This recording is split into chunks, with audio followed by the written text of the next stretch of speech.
Bienvenue dans cette nouvelle vidéo Bitcoin. Aujourd'hui, je vais répondre à 6 questions.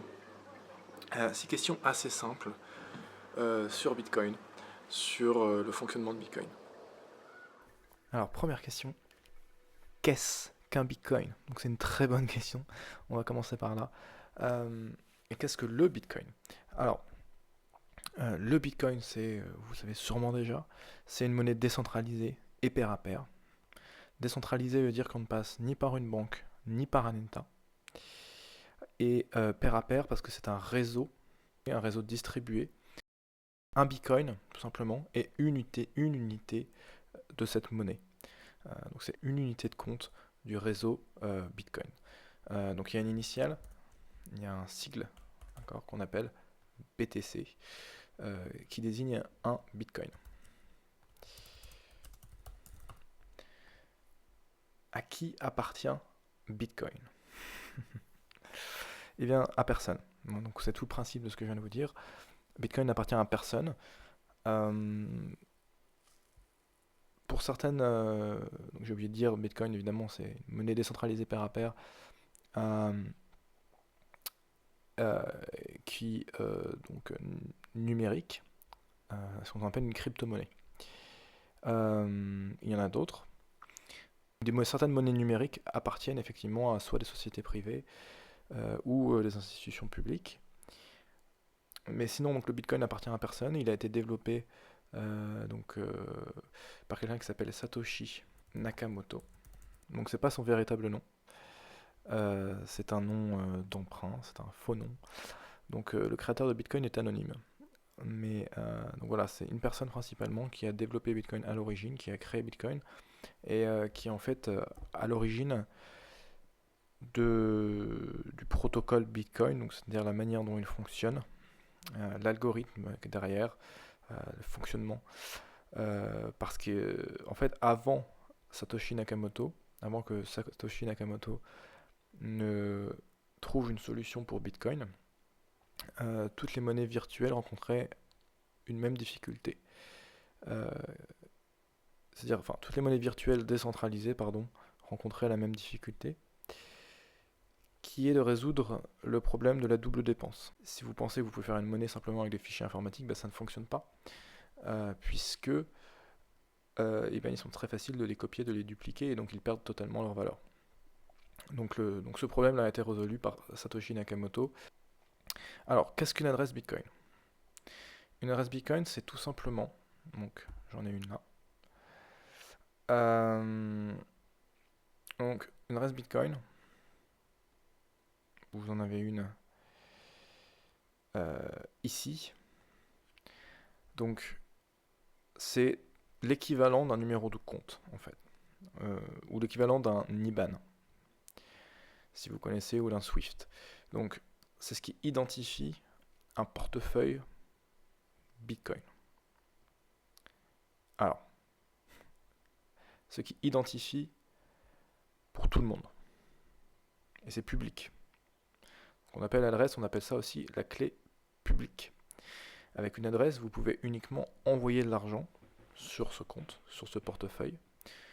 Vous ne pouvez pas retirer de l'argent. Donc, ça identifie le compte dans le sens où, effectivement, comme une adresse postale, eh bien, voilà, vous pouvez y envoyer de l'argent. De la même manière que l'adresse postale, vous pouvez envoyer une lettre. Mais si vous voulez ouvrir, je dirais, la boîte aux lettres, ou si vous voulez retirer de l'argent sur un compte à la banque, vous avez besoin bien sûr de plus que simplement l'adresse. Donc vous avez besoin de montrer que vous êtes bien le propriétaire, que vous avez bien le droit de retirer de l'argent. Donc il y a, en plus de l'adresse, il y a quelque chose qu'on ne peut évidemment pas voir ici, qui est la clé privée. Donc il y a deux choses dans un portefeuille en fait. Il y a l'adresse ou clé publique que vous pouvez partager avec tout le monde. Donc c'est ce QR code qui se trouve ici. Donc ce qui est pratique avec les adresses aussi, hein, c'est que vous pouvez les représenter avec des QR codes. Donc Une fois que vous avez créé votre wallet, donc si vous n'avez pas encore créé votre wallet, vous pouvez regarder le tuto que j'ai fait il n'y a pas longtemps. Je vais essayer de mettre le lien là sur la vidéo. Et donc une fois que vous avez créé votre wallet, vous pouvez facilement en fait la partager avec les autres grâce à un QR code. Et des gens qui ont aussi des bitcoins, ils veulent vous envoyer de l'argent, eh bien ils vont scanner votre QR code. Donc, si vous avez une wallet sur mobile, c'est plus facile parce que vous montrez en fait donc votre QR code et l'autre personne va le scanner et il va pouvoir vous envoyer comme ça de l'argent très facilement, enfin du bitcoin très facilement. Donc ça c'est l'adresse, c'est assez pratique parce que vous n'avez qu'à copier-coller, donc une fois que vous avez votre wallet, vous n'avez qu'à copier-coller votre adresse, enfin l'envoyer à quiconque vous voulez demander de l'argent ou si vous voulez accepter des donations, vous copiez-collez cette adresse. Et ensuite n'importe qui peut vous donner des bitcoins à cette adresse. Voilà.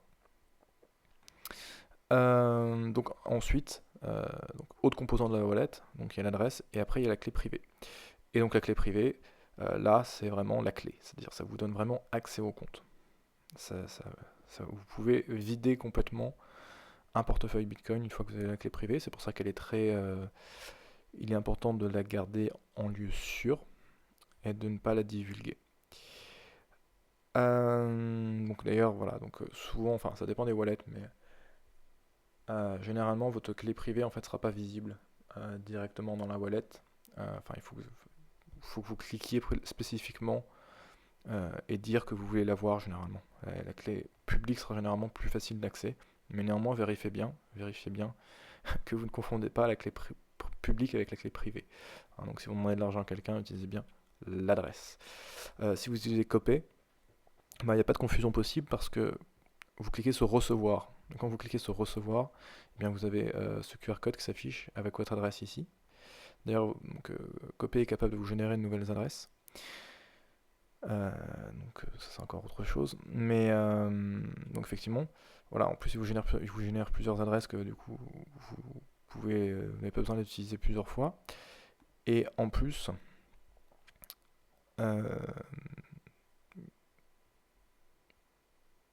oui, donc c'est un bouton envoyer, donc c'est un bouton recevoir, pardon, donc il n'y a pas de confusion possible. Vous savez que vous demandez de l'argent et que vous allez en recevoir. Quand c'est bouton envoyer, il y en a vous pouvez éventuellement demander à voir la clé privée, il me semble. Mais sinon, de toute façon, vous n'avez pas besoin, puisque c'est la wallet qui s'occupe en fait, qui a enregistré la clé privée dans ses paramètres. Et quand vous demandez d'envoyer de l'argent, elle comprend qu'il faut utiliser la clé privée pour le faire. Donc voilà. Voilà, donc j'ai parlé de ce que c'était qu'une adresse. La blockchain. Très bien, donc très bonne transition, très bonne question également. Qu'est-ce que c'est que la blockchain? Bon, vous avez peut-être remarqué, si vous êtes observateur, là je suis sur un site qui s'appelle précisément blockchain.info, qui est situé au Luxembourg, blockchain Luxembourg. Donc c'est pas le site officiel de la blockchain, parce qu'il n'y a pas de site officiel de la blockchain. D'accord. Donc blockchain.info, c'est une société privée, c'est pas la même chose que la blockchain, attention. Mais en fait, ce qu'ils font, c'est qu'ils proposent d'explorer la blockchain. C'est moyen en fait, c'est un des moyens, un des sites qui propose en fait de naviguer à travers la blockchain. Donc, qu'est-ce que c'est la blockchain? C'est une chaîne de blocs. Et qu'est-ce qu'il y a dans ces blocs? Eh bien, il y a les transactions. Donc une autre manière de dire, c'est quoi la blockchain? C'est un livre de compte public. Donc, tout simplement, c'est un livre qui enregistre toutes les transactions. Donc chaque fois que vous faites une transaction avec Bitcoin, c'est d'enregistrer dans la blockchain. Donc c'est pour ça qu'on peut voir n'importe quelle adresse en fait. On peut aller voir n'importe quelle adresse et aller voir voilà, quel est le solde. Voilà, par exemple là on a une adresse avec pas mal de Bitcoin parce qu'on a 2719 avec 2 transactions. Voilà.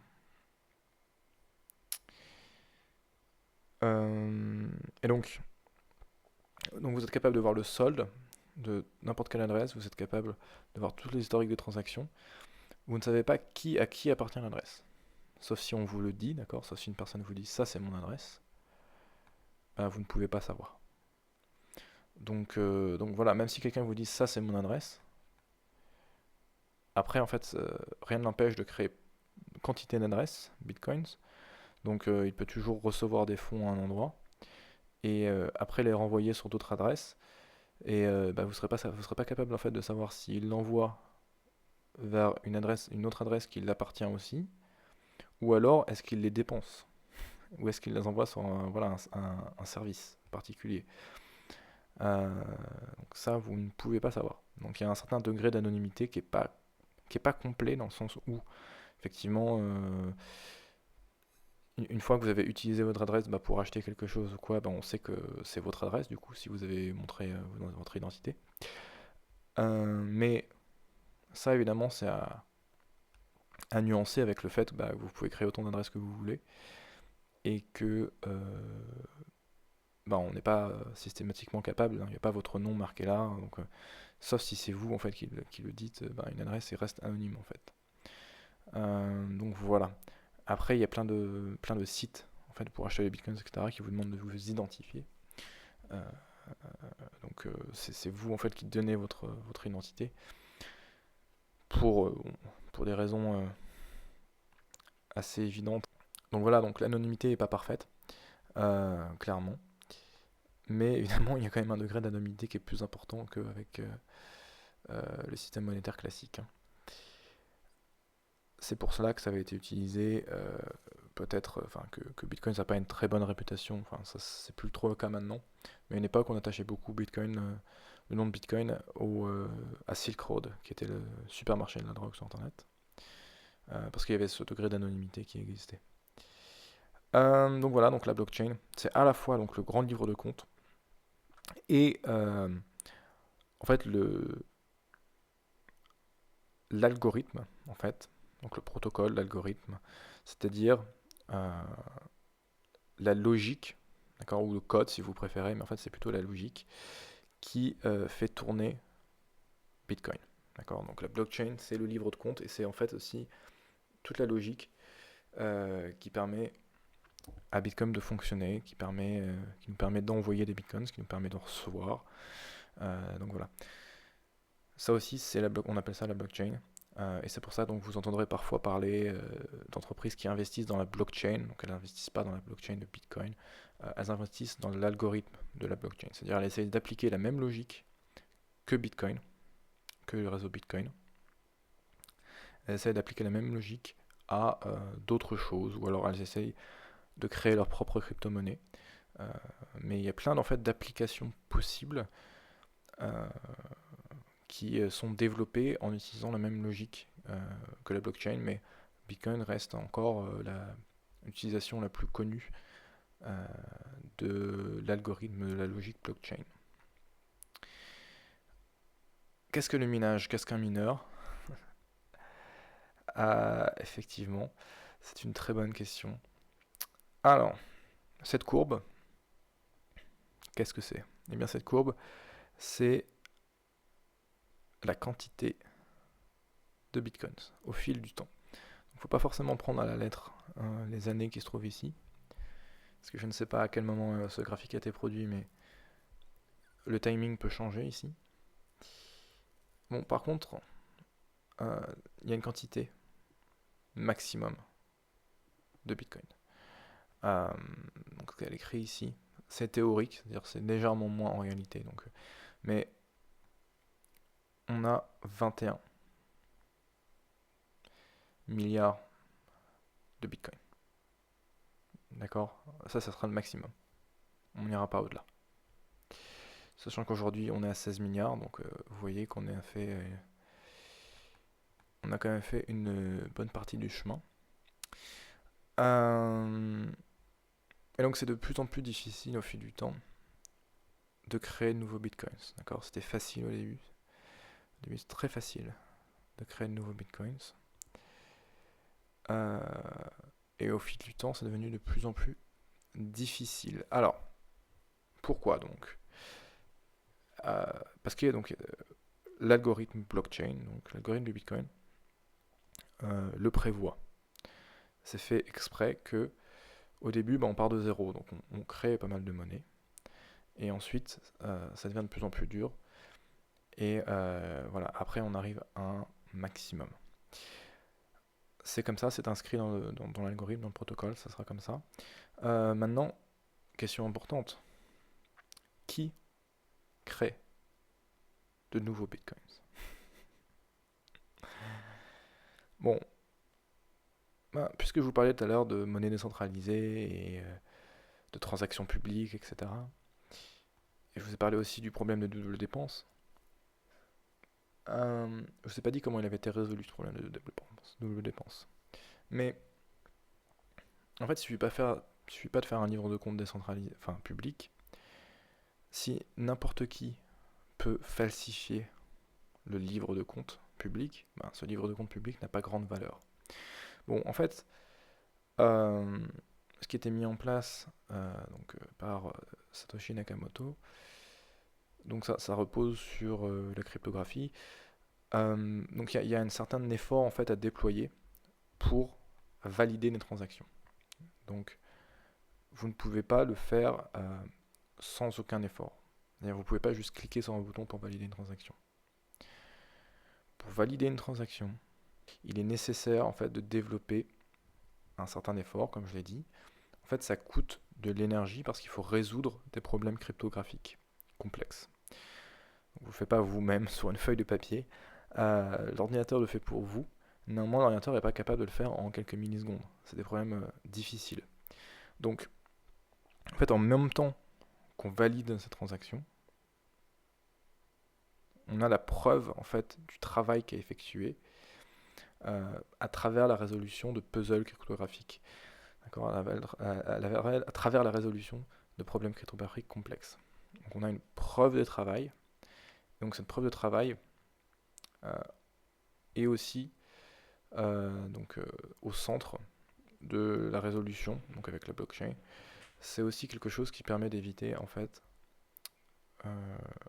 le problème de la double dépense et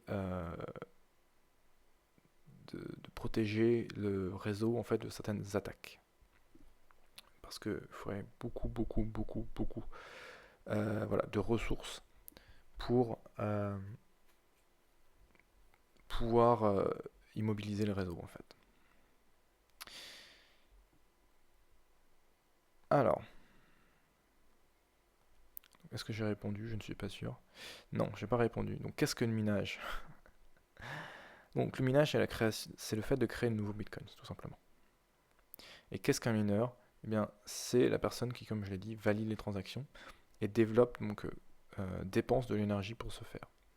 Et comme elle dépense de l'énergie pour ce faire, il paraît normal, en fait, de la rémunérer. Et donc, on lui donne, au mineur, on lui donne de nouveaux bitcoins. C'est-à-dire que, en même temps qu'il valide les transactions qui sont effectuées, il est rémunéré en nouveaux bitcoins, en bitcoins nouvellement créés. Il est aussi rémunéré par des frais de transaction. Donc, voilà. C'est pour ça que on estime que sur le temps, au fil du temps, en fait, les mineurs vont de plus en plus être rémunérés par les frais de transaction et de moins en moins par les bitcoins nouvellement créés, parce que c'est de plus en plus difficile. Mais néanmoins, donc, ils sont rémunérés encore aujourd'hui par des bitcoins nouvellement créés. Combien il y a de bitcoins en circulation et quelle est la capitalisation? Donc c'est la question la plus facile. Je vais y répondre très facilement. Il y a exactement 16. D'ailleurs, j'ai déjà dit, je crois, mais il y a exactement 16 milliards de bitcoins. 16 milliards 332 212 bitcoins en circulation au moment où je fais cette vidéo. Alors d'ailleurs, voilà, ça a augmenté. 16 milliards 332 250. Et la capitalisation est de 28 milliards 209 715 490 dollars. Voilà, pour être très précis. Donc voilà, une capitalisation 28 milliards, donc c'est pas négligeable. Donc voilà, donc si tu as d'autres questions, n'hésite pas à me les poser en commentaire. Ça me permettra d'y répondre, soit directement, soit en vidéo. Parce que ça me donnera aussi des idées en fait de vidéos Bitcoin à faire. Donc si ça t'intéresse, n'hésite surtout pas à me poser la question en commentaire. Donc j'y répondrai personnellement. Et donc voilà, donc il y aura d'autres vidéos de toute façon Bitcoin qui vont suivre. Donc si c'est un sujet qui t'intéresse, n'hésite pas à t'abonner et à liker la vidéo pour montrer que ça t'intéresse. Merci à toi et puis à bientôt.